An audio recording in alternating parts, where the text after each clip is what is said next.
네, 반갑습니다. 워크에서 AT 자격 시험을 강의하고 있는 최창우 회계사입니다. 이번 시간엔 우리 2022년 8월부터 AT 자격 시험이 전면 비대면으로 변경이 되죠. 시험도 이제 변경이 돼서 관련해서 소개를 드리고자 이렇게 인사드리게 되었습니다. 일단 이번 시간의 차례는 처음에 이제 우리 야심차게 2년간 한국공인회계사회에서 준비한 비대면, 전면 비대면 시험과 관련해서 안내드리고, 그리고 출제 방식이 이제 바뀌겠죠. 비대면 시험이니까 어떻게 바뀌는지 말씀드리고, 마지막에 학습 전략 차례대로 설명드리도록 하겠습니다. 첫 번째,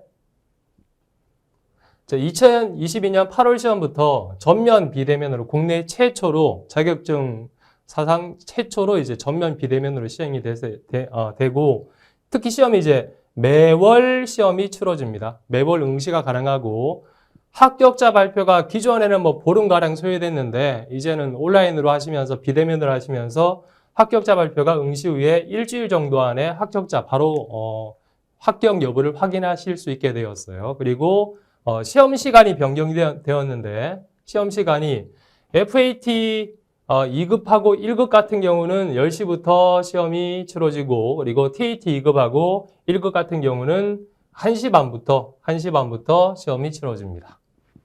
그래서 관련되는 뭐 시험 시간 같은 경우는 한국공인회계사회 홈페이지 들어가셔도 자격시험 홈페이지 들어가셔도 충분히 안내가 돼 있고 자 그리고 또 하나가 이론과 실무 입력의 문항수가 감소를 하는 거예요. 대표적으로 이론 같은 경우는 객관식 이론 같은 경우는 기존에는 15개가 출제가 되었거든요. 근데 바뀐 시험은 10문항이 출제됩니다. 배점은 똑같아요. 배점은 이론도 기존에 30점하고 배점은 동일한데 이제 문항수가 15개에서 10개로 줄어드는 거예요. 줄어들고 그리고 실무 같은 경우는 기존에 우리가 전표 입력이었잖아. 그렇죠? 여러 가지 입력하는 문제가 있었는데 현행 대비해서 한 80%나 90%로 축소가 돼요.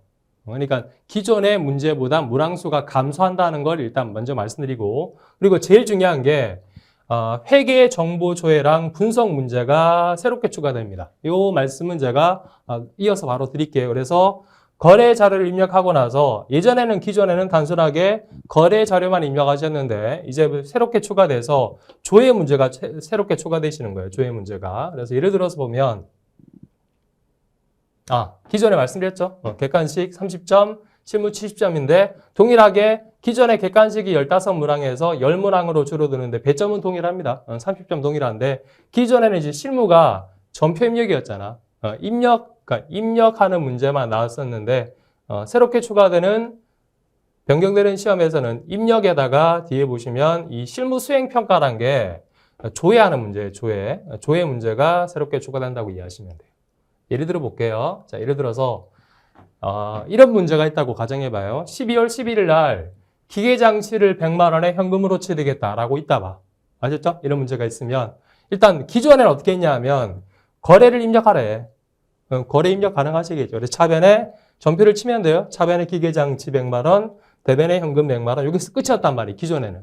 그래서 시험 채점이 요 해당하는 12월 11일 날짜에 전표를 쳤는지 얘만 가지고 채점했거든요. 요 전표만 가지고. 근데 새롭게 변경되는 그 시험에서는 어떤 식으로 나오냐 하면 자 이렇게 하는 거예요. 일단 거래를 입력하래. 일단 여기 동일해. 거래를 입력하겠죠. 차변에 기계장치 100만 원, 대변에 현금 100만 원, 거래를 입력하겠지. 그렇죠? 여기까지는 동일한데 새롭게 뭐가 추가되느냐? 얘로 채점하는 게 아니라 자 입력한 결과를 실무수행 평가라고 해서 12월 말 재무상태표 조회에서 기계장치 장부 금액이 얼마인지 조회하래. 뭐 어떻게 하셔야 되겠어요? 재무상태표를 조회해야 되겠죠. 조회해서 기계장치 금액을 입력하셔야 되겠죠. 그러니까 얘로 채점하는 거야. 새롭게 변경되는 시험에서는. 무슨 얘기인지 아시겠죠? 그래서 단순하게 전표 입력만 가지고 끝나는 게 아니라 이 입력한 걸 가지고 여러 가지 장부를 조회하라고 해요. 유식하게 회계 정보 분석이라고 해서 장부를 조회해서 그 데이터 값으로 이제 채점을 하는 거야. 조금 한 단계 더 나가는 거죠. 아시죠?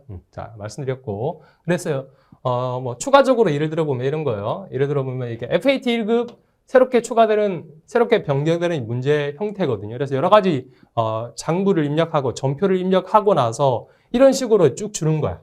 여러 가지를 조회해보라고. 예를 들어서 첫 번째 같은 경우는, 문제 같은 경우는 대체 적요 번호는 무엇인가? 이건 이제 계정 과목 및 적요 등록 메뉴에 들어가서 조회를 하라는 얘기예요. 글자가 무엇일지 모르겠지만 예를 들어 보면 이런 겁니다. 그 다음 두 번째 같은 경우는 국세 환급 계좌 은행 코드는 무엇인가? 이건 이제 회사 등록을 조회하는 거야. 아시겠죠? 그리고 뭐 여기 같은 경우는 영수증 수취 명세서 혹시라도 뭐 들어보신 분 있을지 모르겠지만 예전에는 단순하게 입력만 하는 거였는데 여기서 뭘 물어보느냐? 요 메뉴에 가서 12에 명세서 제출 대상 전체 금액은 얼마인가? 이것도 뭐예요? 조회하는 거죠.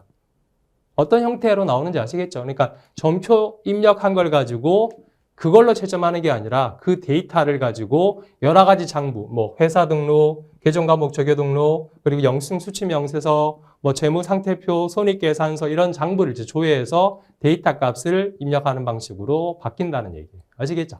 이렇게 바뀌는 거고. 자, 그래서 말씀드렸다시피 기존에는 단순하게 전표를 입력하는 방식이었는데 이렇게 나오는 것은 전표를 입력해서 이 데이터 값을 가지고 여러 가지 각종 회계 장부를 조회하라고 나오는 거예요. 아셨죠? 그래서 단순 전표 입력보다 각종 회계 장부를 조회해서 해석하는 능력이 더 이제 중요시된 거야. 아시겠죠? 근데 이 방향이 맞는 거예요. 왜냐하면 우리 뭐 세금 계산서 시험에서는 어떻게 하라 그랬어? 기존에 입력하라 그랬잖아요. 예를 들어서 세금 계산서가 100장이면 실무에서는 세금 계산서가 100장이면 100장을 다 입력하는 게 아니에요. 요즘은 다 자동 전표 기능을 이용해서 마우스로 클릭만 하면 돼. 그럼 자동으로 다 전표가 입력이 되는 거야. 아셨죠? 그래서 시험처럼 예전 시험처럼 무식하게 전표를 하나씩 다 입력하는 방식이 아니라 요즘 다 데이터를 끌고 와서 실무에서 데이터를 끌고 와서 자동 전표를 하는 거니까 새롭게 바뀌는 요 방향이 맞는 거야. 아셨죠? 그래서 장부를 조회할 줄 아는 이 능력이 더 중요한 거야. 그래서 AT시험이 거기에 맞추어서 새롭게 변경이 된다고 이해하시면 되고, 그래서 하나 이제 광고를 좀 하면 계정 우리 와우패스 AT 교재 있죠. 이번에 제가 이제 새롭게 출간한 그 AT 교재 같은 경우는 제가 이제 썼는데 새롭게 출제가 바뀌는 요 출제 방향에 맞게 제가 모든 문제를 다 수정했습니다. 그래서 거의 뭐 한 6개월 동안 정말 책만 제가 썼거든요. 책만 써서 개정되는 방향에 맞게 여러분들이 충분히 대비할 수 있게 문제를 만들고 그리고 책을 출간했으니까 타 교재랑 비교를 해보세요. 비교를 해보시고 저는 월등히 저희 와우패스 교재가 개정되는 바뀌는 시험에 맞다고 생각을 하고 있습니다. 그래서 한번 여러분들이 직접 교재를 보시고 한번 비교해서 선택하시면 돼요. 아시겠죠? 그래서 요 광고를 좀 했습니다. 아셨죠? 자, 그래서 이렇게 AT 시험이 약 2년여간 준비를 한 끝에 전면 온라인 비대면으로 바뀌고 그리고 시험도 현실에 맞게 실무에 맞게 단순한 입력보다 데이터 입력보다 여러 가지 데이터를 조회하는 방향으로 바뀐다는 말씀을 드렸습니다. 자, 그래서 이번 시간은 이렇게 짧게 마무리하도록 하겠습니다. 감사합니다.